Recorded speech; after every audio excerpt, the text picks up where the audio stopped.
I don't know a teacher right now that's not struggling. And I know a lot of teachers.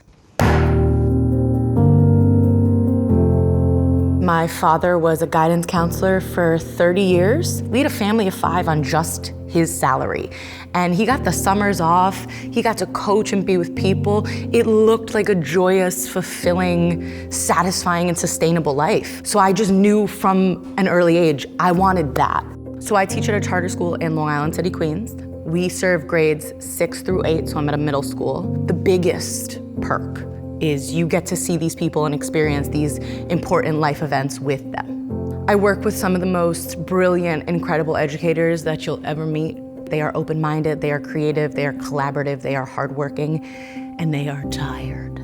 During COVID, teachers really had to learn a new job. To teach over a screen was unbelievably infuriating and demoralizing. Nobody turns their cameras on, so you don't know if they're listening, you don't know if they're there. Again, I work in the midst of the largest housing projects in the country. So my students absolutely did not have access to this technology. And that was during the phase of the pandemic where everyone was like, oh my God, pay the teachers millions of dollars, how are they doing this?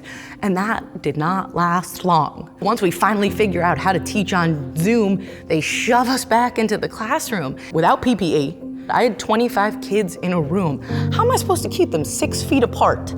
So what we saw when we got back to the classroom is, number one, your teachers are exhausted, but also the kids are exhausted. And a lot of my students had been home for a year and a half without adult supervision. The apathetic nature was frustrating and infuriating and demoralizing. It's demoralizing because when we asked for help, we didn't receive it. So now I am running on a very low empathy tank and a very low resource tank, and my funds are being cut. I'm not asking for more money for crayons.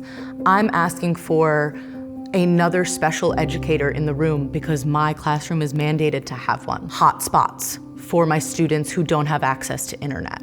Multi-language learner specialists who can come help us with the immigrants that are being dropped off at our schools. I've decided to leave teaching after this year because it is at the point where my mental and physical health can't sustain this profession anymore. It's a grieving process. I'm mourning the loss of a life I expected, and I am mourning the loss of a future I'd always imagined for myself. So at the same time, I'm 30 years old, and I'm basically like a 22-year-old college graduate because the only experience I have is in this very niche profession that nobody really knows what we do every day.